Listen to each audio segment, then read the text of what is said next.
Jauh dari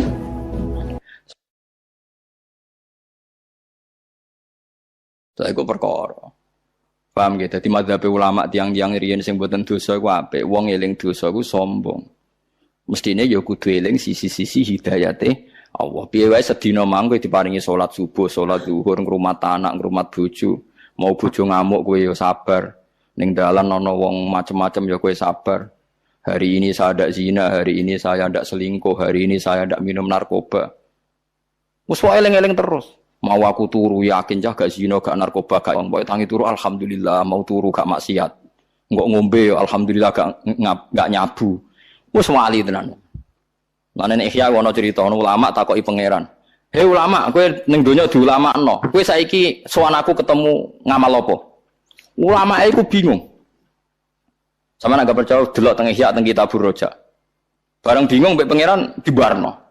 Sono ulama takoki, "Nak kowe piye?" Kula Gusti. Kula nggih ulama Gusti, teng donya nggih biasa standar mawon. Tapi kula mboten nate nyirikno jenengan. Mun mboten nate dosa syirik jenengan. Lan jenengan ngendikan nak liyane syirik mbok sepuro. Terus dari pangeran dawuh pangeran, "Sotak ta kowe bener langsung swarga." Dadi tukang pangeran, "Kowe aku sangu apa?" Sangu napa Gusti? Nggih sangu pokoke jenengan niku Rahman Rahim, kula niku mboten nate syirik mbek jenengan. Lah ora tau dosa nggih sering Gusti, tapi jare jenengan nek ora syirik di sepuro. Wis ngono ta. Wes langsung wis ke swarga. Terus ulama sing ngomong getun, napa gak ngomong ngono perkara iki.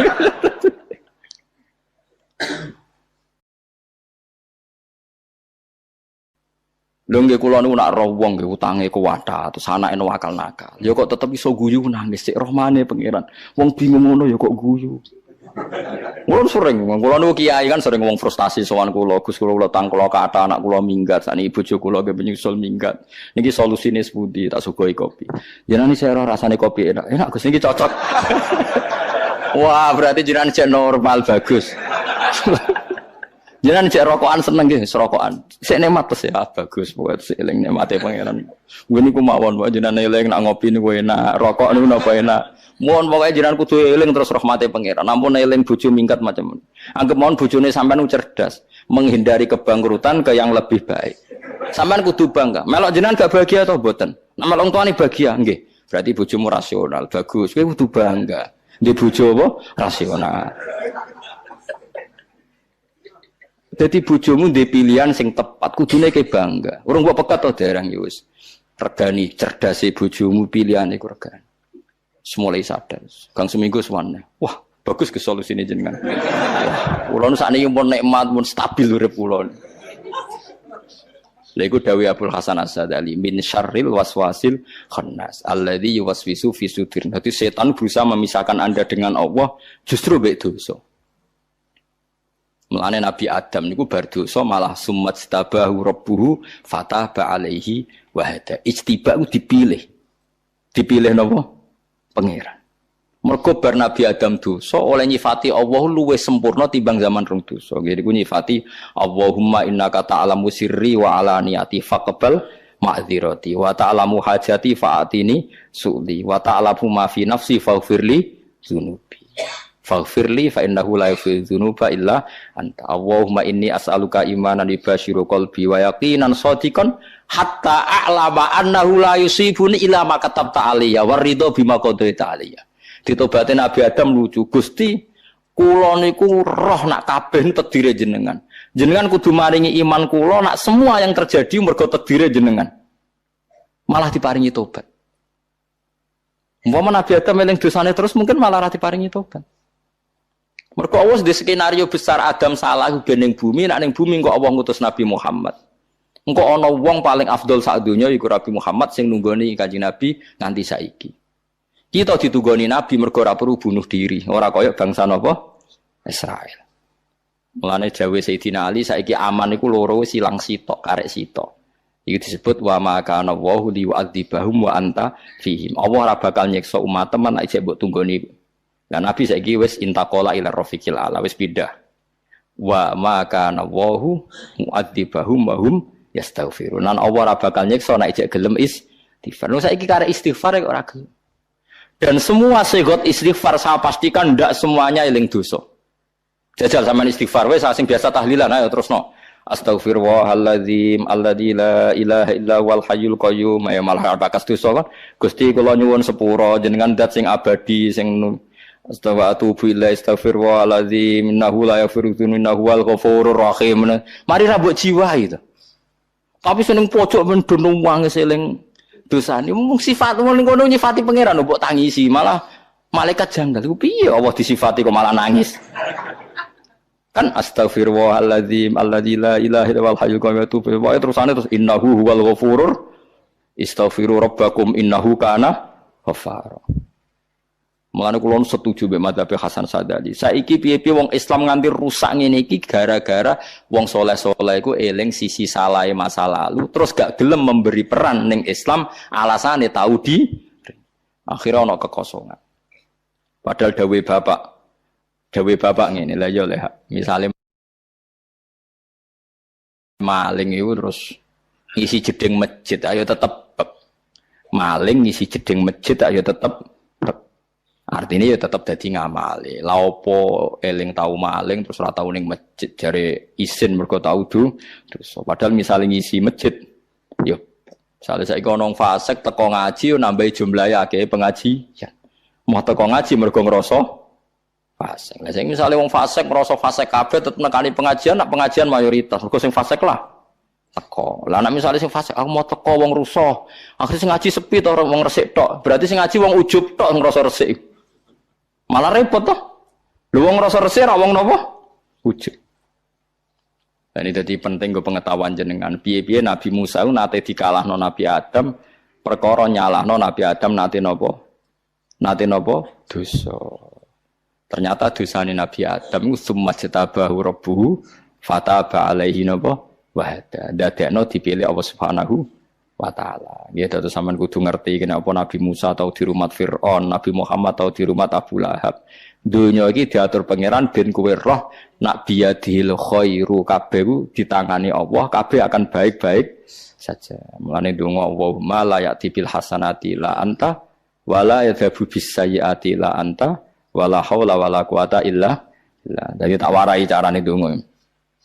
Ya Allah yang mendatangkan kebaikan hanya Engkau. Yang menolak keburukan juga hanya Engkau. Jadi diwale, nak setan kan pikirane ngene, elek apik kok pangeran ben kowe iku nuntut pangeran, piye-piye elek iku kersane pangeran. Nah, Kanjeng Nabi oleh marahi nglawan setan gak ngono. Layati bil hasanati la anta, yang mendatangkan kebaikan ndak ada lain kecuali Engkau. Yang menolak keburukan tidak ada lain kecuali Engkau. Jadi misalnya kayak bernakal, bersalah, bariku kayak tobat, terus kau ngiling-ngiling ya Allah, jenengan cek saya ini, mau ngertos kulo salah, lu kok jiran paringi tobat, apik tenan jenengan. Padahal kulo nak salah teng majikan dunia langsung dipecat di PHK. Niki kulo salah jenengan pirsa malah jenengan paringi tobat. Bar niku kulo saged salat, saged zakat, saged sedekah, saya jenengan. Akhirnya maca alhamdulillah alladzi hadana li hadza wa ma kunna linahtadiya laula an hadana. Akhirnya muji-muji pengira. Lha iku jenenge gak sombong cara Abdul Hasan Asadi. Tapi nek kowe eling dosa terus, iku sombong. Mergo wis ditarik pangeran ning nggon apik, tapi kowe eling-eling nggon kotor. Kaya-kaya Allah iku urung narik kowe ning nggon bersih. Terus syukurem iku kapan? Lha iku jenenge sombong. Paham ya? Wis kowe ra cocok lah mbek madzhabku, tapi wis pokoke ngono iku madzhab Abdul Hasan sinten? Asy-Syadili. Langge misalnya kados kula ngeten iki, bar kecemplung ning jurang. Terus diangkat ruhin didakok tenggen sing normal. Bariku amen trauma, ya Allah aku ning jurang trauma jare ruhin. Ah semane gak ngregani wong. Saiki jenengan wis ayem ning kene. Amen trauma eling ning jurang wis antas. Nek dintas yo ngregani ruhin, matur nuwun terus ngopi-ngopi ngeteh-ngeteh bareng-bareng. Alhamdulillah ya Kang mbok slametno. Kan happy. Nak eling terus kan ijek trauma kan? Lha iku dawuh Abdul Hasan Sadali, wong saleh-saleh iku dielingno sisi dosane nganti gak ngambil peran ilallah wa fil lah. Kan kata tuh yang saleh tidak ngurmat masjid, madrasah. Mboten awak kula nggih tesih kotor, kula niku tesih sinten. Niku mboten angsal. Sing ra oleh ku mimpin, mun kula balen sing ora oleh niku napa? Mimpin. Nek mimpin niku kedah tiyang saleh sing rodok spesial, ora kudu ideal.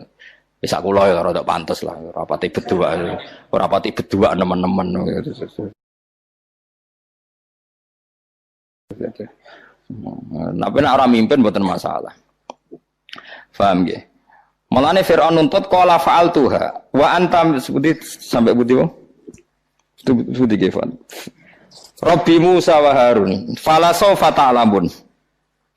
Monggo bakal ngerti sira kabeh mayana lukum minila uqti ana yektine bakal mutus ingsun aidiakum ing tangan sira kabeh wa arjulakum lan sikil sira kabeh. Min khilafin saking serang seling. Maksudnya tangan kanane diketok, ambek sikil kirine diketok. Nak tangan kirine diketok, sikil kanane diketok. Pokoknya diketok selang-seling. Orang ajar tenan Firaun. Jadi nak nyekso seru. Jadi nak diketok tangane tok kan jadi sikil. Nak sikil tok jadi duwe tangan diketoki sitok-sitok. Ayati kuli wahidin tegese tangane saben-saben suci. Al-yumna kang tengen, wa rijlihi al-yusra. Pokoke nak tangane kanan, sikile kiwa. Nak sikile kiwa tangane kanan. Wala usollibannakum lan bakal nyalip ingsun kumeng sira kabeh ajmaina halis kabehane kabeh. Dadi Firaun kurang ajar tenan, wis diketoki terus disalib dipaku. Kalu padha dawuh sapa saharat Firaun la dira ora ana bahaya kumujud la dara. Tegese ora ana bahaya kumujud alena ing atase kita fidzalika ing dalem mengkono-mengkono kabeh. Inna ila rabbina munqalibun. Niki bukti nek teori kula bener. Tukang sihire Firaun niku dosa gedhe ta ora? Dosa gedhe wong kok nglawan nabi, nggih mboten. Nglawan nabi dosa gedhe ta cilik? Dosa gedhe. Tapi sausé tobat pede. Sausé tobat ngendikan piye? La dhaira inna ila rabbina munqalibun. Inna natma'u wa yaghfir lana rabbuna khotoyana angkunna awwalal mu'minin. Dadi tobat iku slali dosane. Gusti kula nu seneng jenengan, nggih seneng nak jenengan sepuro. Dadi ya bener bakal salah. Kula nu seneng nak jenengan sepuro salah-salah kula. Tapi kan nyifati Allah, nah Allah itu dat sing nyepura kesalahan. Jadi eling-eling ya, boy nak tobat itu eling-eling, nak Allah dat sing nyepurona. Nah, eling dosane tok, eling nak Allah dat sing nyepuro. Terus isin, nah isin coba baleni. Nah terus baleni nah jenenge ra de isin parah nah. Jenenge ra de isin. Berarti kowe ra iso isin mbek pangeran. Inna satamne kita ila rabbina ma'ina pangeran kita badha mautina sause mati kita bi aji wajin. Kelan endine cara kana tinemu apa ayu mungkalibuna iku balik kabeh eroji unatekse balik kabeh fil akhirati ing dalam akhirat. Iki nunjukno nak Sahara Firaun rasional. Masih jenengan pateni nggih. Nampa jenengan pateni lah nggih suatu saat nggih mati nggih sami mawon jane dadi. Jenengan pateni utawi boten nggih sami mawon jeng ben nggih sowan pangeran. Maksude rambut pateni saiki ya sok ben tetep napa mati.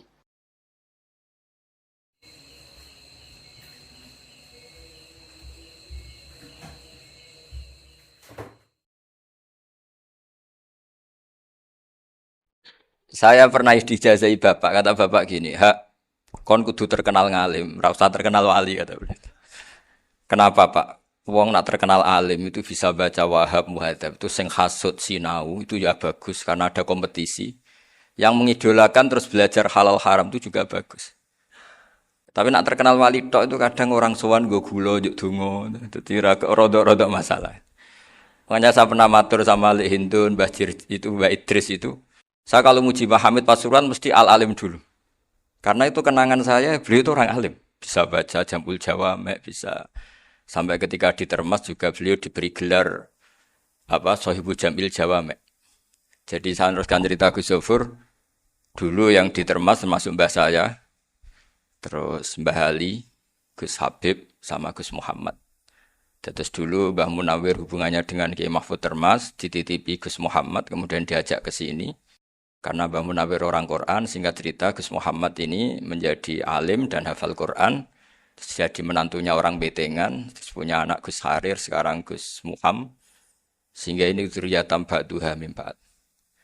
Saya sendiri istri dari Mbah Idrus, mbah saya itu orang Kudus, namanya Sofia binti Maksum bin Soleh bin Asnawi Sepuh. Jadi yang Mbah Soleh ini dulu gurunya Mbah Soleh Darat ketika ngaji di Kudus.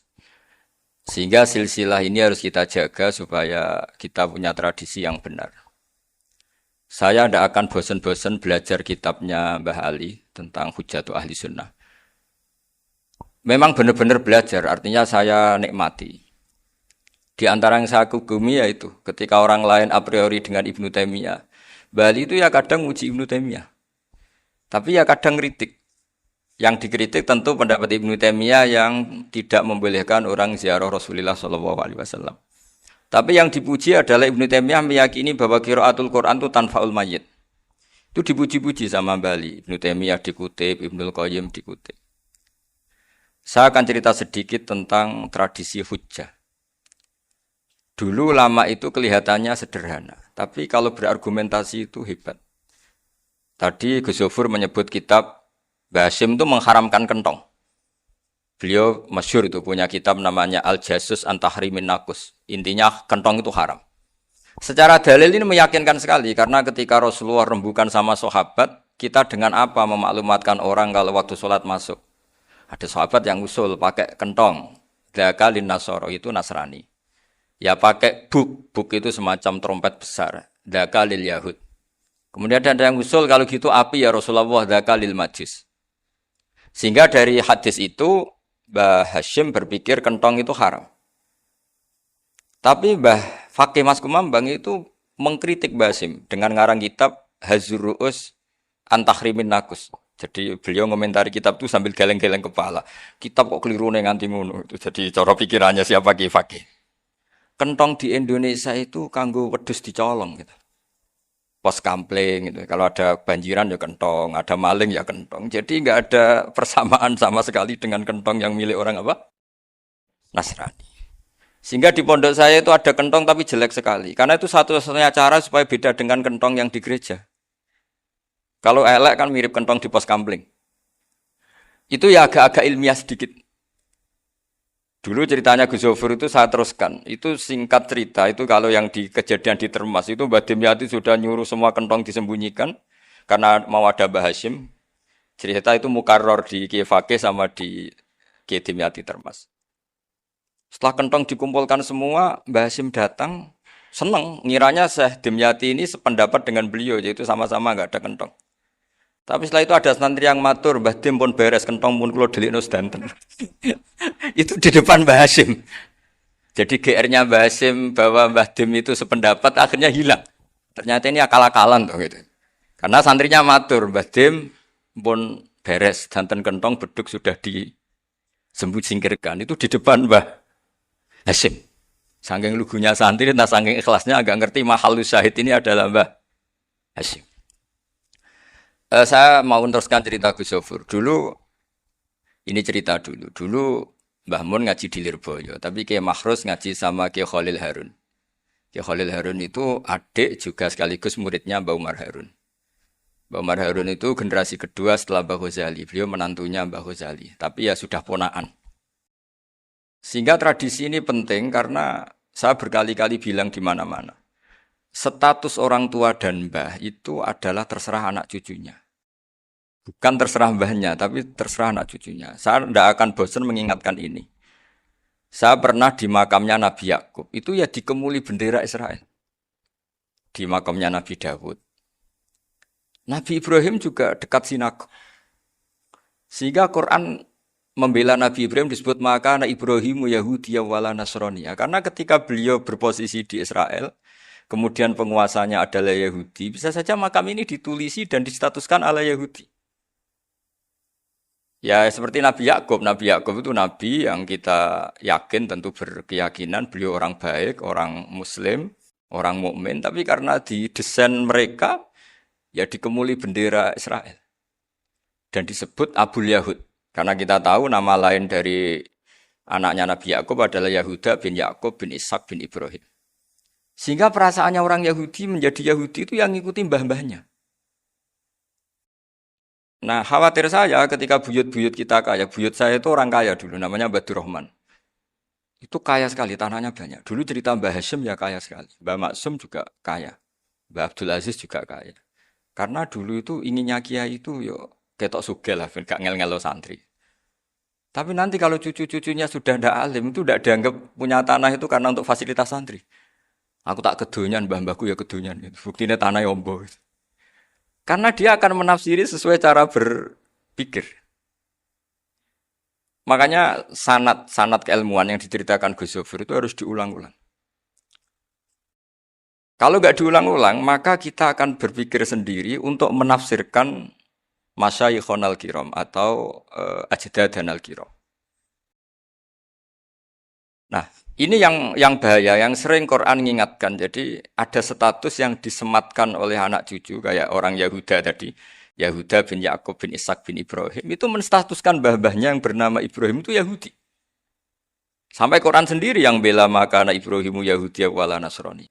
Karena secara geografis sekarang Ibrahim di Israel dan otoritas itu juga milik mereka sehingga mereka bisa masang-masang atribut yang menunjukkan kalau itu Yahudi. Beberapa al-alim al-alamah yang minna itu sudah wafat dan kadang-kadang dzurriyyahnya itu tidak kita. Kalau sekarang orang bahasakan kubu sebelah. Akhirnya ya nggak boleh dikholi, nggak boleh diziarah. Terus seakan-akan yaktaduna bi ra'yi, seakan-akan mereka berpendapat dengan pendapat syekh ini padahal enggak.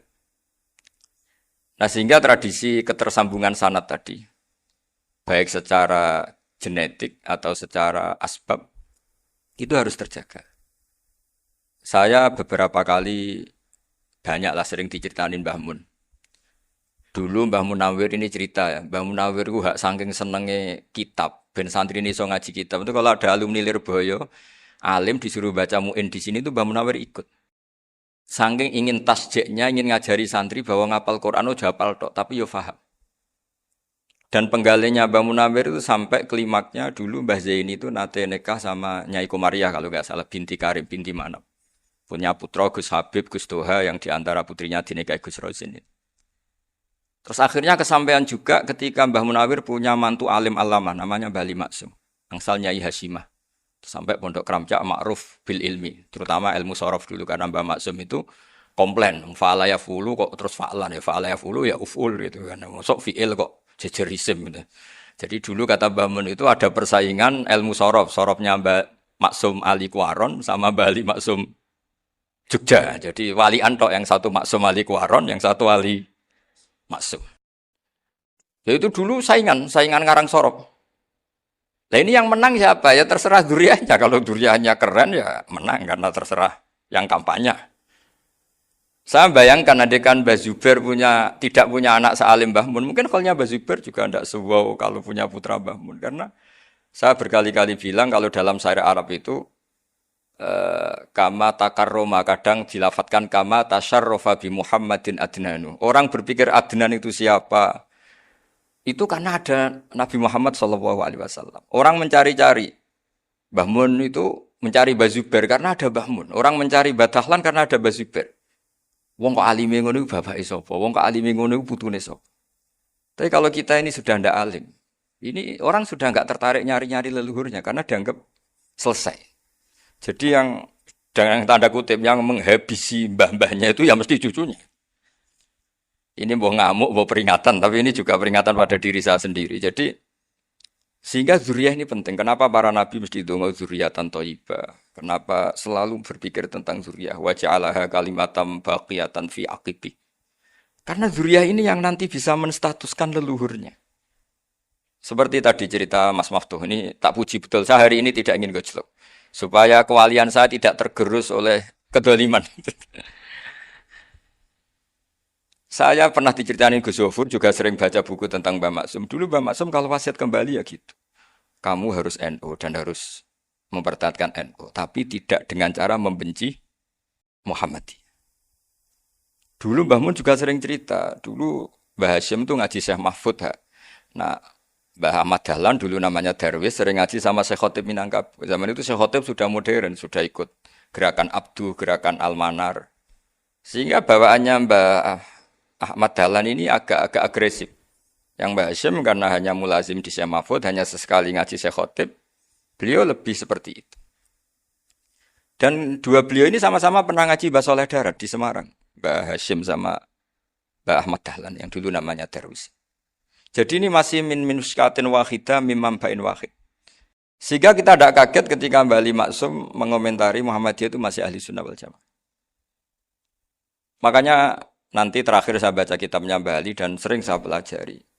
Andai kan kita ini sepakat dengan ilmu, ya kita tahulah. Kalau Abu Hanifah itu tidak kunut, Imam Syafi'i kunut. Berarti kunut itu madzhabnya Abu Hanifah, bukan madzhabnya Mbah Ahmad Dahlan. Apa tidak kunut itu madzhabnya Abu Hanifah, bukan madzhabnya Mbah Ahmad Dahlan. Kita kunut itu madzhabnya Imam Syafi'i, bukan madzhabnya Mbah Hasyim. Ini semuanya masih dalam bingkai ilmu. Adzan qabla subhi juga riwayatnya jelas. Tidak adzan ya sudah perilaku kita sudah jelas. Dulu Mbah Mun sering didik kita gitu. Saya sering dengar cerita kalau dulu Pak Arif Fakhruddin begitu hormat sama Mbah Ali, apalagi duriahnya Mbah Azhar Basir, karena beliau dulu do ngaji di Termas. Dulu itu nggak ada masalah karena semuanya dianalisis pakai ilmu. Tapi sekarang pakai identitas yang unut tuh NU, yang nggak unut Muhammadiyah. Berarti Abu Hanifah itu Muhammadiyah, Imam Syafi'i itu NU. Berarti Imam Syafi'i itu ya anak buahnya Ki Miftahul Ahyar kira-kira gitu kan anak buahnya Pak Said Akil. Kan terus jadi repot. Dulu kita ini pengagum ilmu, bukan pengagum perbedaan. Sehingga di sini yang saya kagum dari sekian ceritanya Mbah Ali Maksum, supaya kitab ini to the point, supaya nggak lama-lama karena waktunya juga. Nanti kalau kemalaman ini kena semprit ini sudah. Ini di antara yang diceritakan Bali itu unik. Imam Syafi'i itu sering tawassul, sering wasilah sama siapa itu? Abu Hanifah. Ini sudah tak petakan, saya baca yang sensitif-sensitif lah, so yang ini ya. Ziyar al-Babus Samin, terus sebentar ini yang bab tawassul.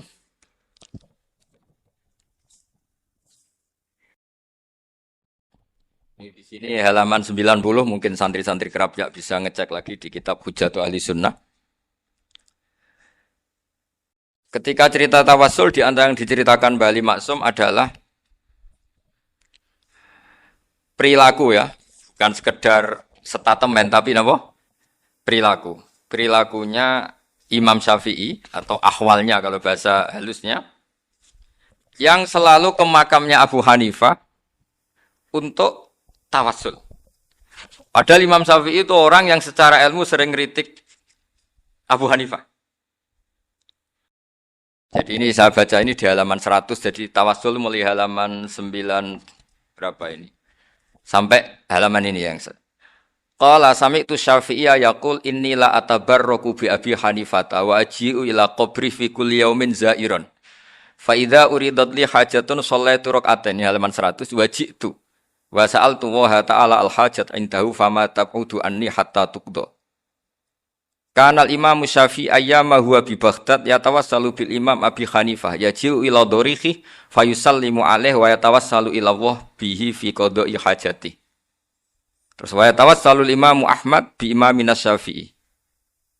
Jadi di antara yang diceritakan Mbah Ali Maksum itu betapa Imam Syafi'i yang terkenal sering mengkritik Abu Hanifah dalam tatanan fikih karena beliau tidak percaya ada istihsan. Abu Hanifah berpendapat adanya istihsan. Dan kita tahu lah, ikhtilafu Syafi'i wa Abu Hanifah itu besar sekali. Tapi beliau itu tahu, Abu Hanifah itu orang yang sangat soleh. Abu Hanifah itu kalau ketemu sama orang yang utang beliau itu yang lari bukan yang utang Abu Hanifah. Karena takut orangnya itu izin. Jadi kalau ketemu yang utang di jalan itu, yang sembunyi itu Abu Hanifah. Kenapa engkau sembunyi? Ada yang utang saya lewat, nanti orangnya malu. Jadi setingkat Robi'ah Adawiyah itu beliau di rumah ada maling itu sembunyi. Ditanya kenapa engkau sembunyi? Malu, gak ada yang dimaling. Malu sama malingnya karena serumah itu gak ada barang yang layak dicolong itu. Itu Robi'ah dia sembunyi. Itu yang bisa niru itu Abu Hanifah.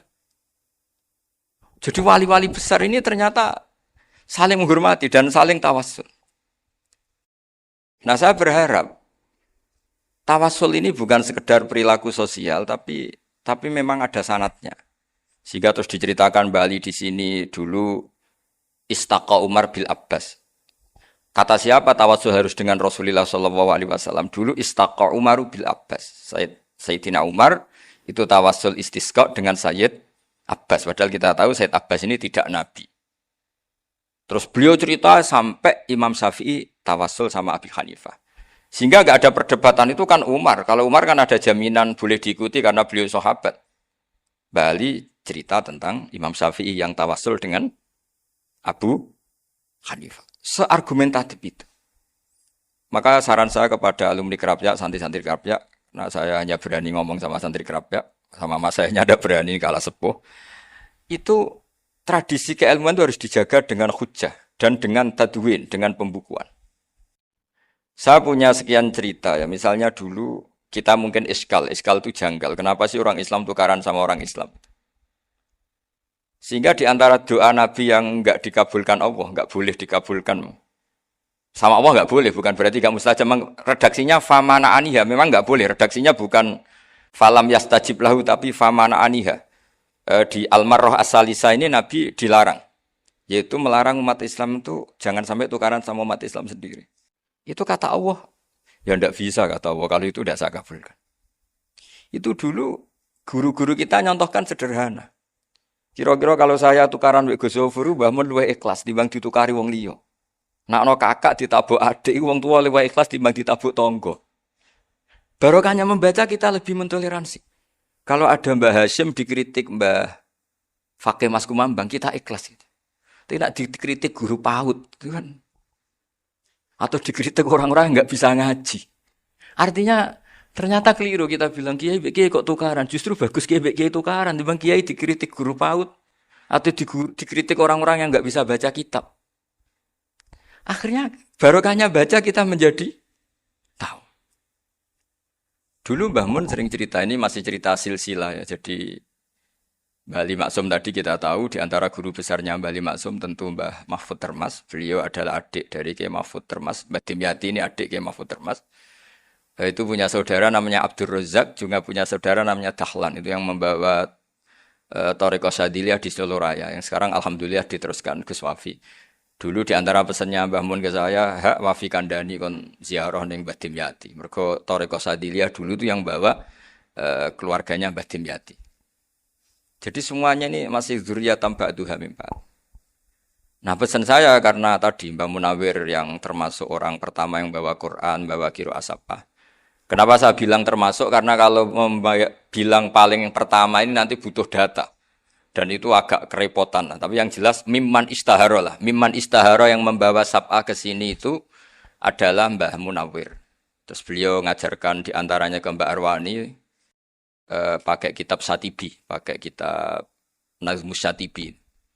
Terus Nazmus Satibi itu diteruskan oleh Mbak Arwani, ditulis. Yang nulis dulu Mbah Dola Salam. Bapak saya itu murid Mbah Dola.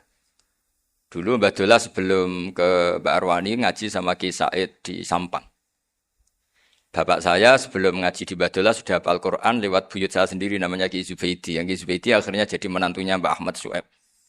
Jadi buyut saya kandung ini namanya Sofiyah, itu angsal keluarga Lasem yang adiknya. Sofiyah ini punya adik Badi'ah yang jadi ibunya Ki Sahal. Terus Ki Sahal punya Mbak Yu namanya Muzayanah. Punya di Garwo Ki Mansur punya anak Gus Qayyum. Jadi dulu ibu saya, ibunya Gus Sofur, ibunya Pak Maftu itu semuanya di Lasem. Karena saya dari keluarga Gen ya Lasem, dari keluarga sanad guru ya Lasem. Tapi Lasem Bahdawi itu dulu ngajinya di Mbah Umar Harun di Sarang.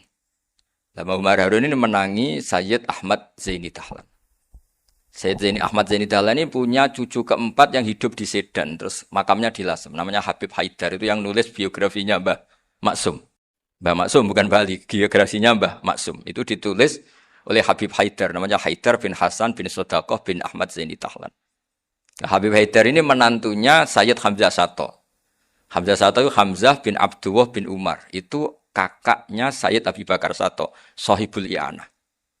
Nah, Sayyid Umar ini yang dulu ngajari mbahnya Mbah Mun, namanya Ahmad bin Syuaib.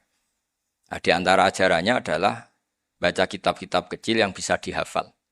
Dibawalah ke sarang jadi metode muhafadzah. Tapi kemudian lama-lama oleh pondok itu jadi syarat kenaikan kelas. Dulu enggak ada muhafadzah untuk kenaikan kelas ya, supaya orang alim itu harus hafal. Lama-lama dipakai syarat untuk muhafadzah. Jadi semua ini sanad harus kita ingat supaya kita bisa menjaga tradisi. Termasuk tradisi ini kiai seneng jagungan, terus ngomong ra penting. Itu juga sanad. Setahu saya Mbah Mun itu kalau ketemu bapak ya guyon terus. Saya punya kenangan tuh yang dulu agak iskal tuh begini. Ada isu lah, entah isu entah hoax entah apa, ada kaji itu agak beling itu, pokoknya beling lah gitu. Seneng siapa itu, rondo lah apa itu. Pokoknya beling gitu. Ketika Mbah Mun dilaporin tamu kalau kaji itu beling sama rondo itu. Mbah Mun tanyanya lucu. Lho ayu no cung. Wayu banget, Mbah. Wayu. Itu bapak juga bakas ayu nih. Dulu saya sekali ini kiai kok bakas wong ayu, bakas budine barang lah kira-kira gitu. Tapi setelah saya tambah alim, tambah ngerti itu, kata bapak gini, ya apik bakas ayu hak, timbang iya, no malah kozaf. Ternyata seni. Sekali Mbah Mun atau bapak bilang, waji kok zino kaji, maka larinya ke ghazaf. Maka menghindari bahasa menuduh, ngomong yang nggak penting. Loh ayo no. Jadi kiai dulu tuh orang sok suci tapi menghindari hal-hal yang jadi punya seni untuk ngelola kehidupan. Orang bermalam-malam jagungan sama teman asik itu kan perlawanan terhadap nafsu kita, syahwat kita untuk mungkin nikmati dugem di bar atau di tempat-tempat maksiat. Itu setan di Indonesia tuh kakuati sama Ki Jawa. Orang supaya tidak tertarik maksiat itu Ki Jawa cukup ketemu kancane masak terong guyon, gejol-gejolokan zaman mondok, sewengi lulus sangka maksiat. Bar wis tutup. Perlawanannya sederhana, enggak pakai tahajud, enggak pakai wiridan karena Ki Jawa juga koyo rapati potongan ahli ibadah gitu. Jagungan gitu. Jadi setahu saya itu pernah lihat Bali itu sekali ketika beliau ngisi ceramah di Mbah Hamid Bedowi. Saya masih kecil diajak bapak. Dulu kalau bapak ngelihat Bali sama Mbah Hamid itu mesti nangis. Karena dua orang alim bertemu. Yang akhirnya ya bisanan itu. Mbah Hamid punya anak Gus Nasih. Di sini ada Mbah Nafisa. Terus jadi Mbak Salih Hindun itu. Jadi dulu tuh ya guyon terus ketika ketemu. Itu yang sering bodoni Mbah Hamid itu ya Ki Bisri. Ki Bisri itu kalau datang ke Ki Hamid Pasuruan, nak wali tenan aku teko ditata nomangan. Jadi ukurannya ya. Ternyata sampai sana dikeimangan tenan. Masih belum mengakui, kan nak wali tenan aku iki kiai rung di mobil, dongakno aku di mobil. Sudah kalah satu seri itu masih gak terima. Lalu itu Mbah Hamid akhirnya berdoa, ayo monggo. Mungkin-mungkin Ki Bisri gak ada mobil. Itu setelah didoain masih tanya, mereknya apa merek? Itu Mbah Hamid jawab, yo paling Holden itu. Paling Holden. Itu nyari mobil itu ya adalah dapatnya Holden. Suatu saat Mbah Bisri ditudang Mbah Hamid gak dikasih pisau. Karena utangnya sudah banyak Mbah Hamid. Mbah Bisri ini utang tadi, utang doa tadi. Itu ya gak dikasih pisau. Ya gak mau kesang apa-apa kelambimu kayak aku. Didol sama mukhibbinya Mbah Hamid. Itu harganya melebihi jatah pisau. Ketemu Mbah Hamid. Kang, susu Kang, mergo. Jadi dulu itu rileks, makanya ini yang diceritakan ke Zofur. Sebetulnya kalau kiai-kiai itu bersanat itu ya rileks, hidupnya itu rileks. Karena rileks ini perlawanan terhadap kemungkaran. Saya dulu musyawarah sering sama Gus Zofur usul fikih. Itu jelas di antara yang ditulis Lubil Usul itu. Ya kita tahu tadi misalnya sanad usul fikih, Mbah Ber itu sangat al-usuli, Kiai Zubair Dahlan, abahnya Mbah Mun. Punya murid di antaranya Kiai Sahal. Kiai Sahal punya karangan Thariqatul Husul, fi syarhi Lubil Usul. Itu Thariqatul Husul itu beliau ngendikan dalam mukaddimah bahwa saya bisa mensyarah ini berdasar ngaji maknani sama Mbah Zubair. Terus beliau mengutip sarah itu dari kitab Nailul Ma'mul. Beliau ngendikan binus khotin khotiyah ghairi matbu'ah. Dan itu ditemukan di Kiai Mansur di Lasem. Karena Kiai Mansur iparnya Mbah Sahal. Mansur bin Khalil itu diantara katibnya Syekh Mahfud. Jadi semuanya ini sambung. Mbah Ber, saking ahli usul fikihnya, kalau ngajar usul fikih itu, kalau guyon, takriran saya ini lebih memahamkan ketimbang syarah. Ya sudah, terus Mbah Zubair, Kiai Fakih, terus Syekh Mahfud.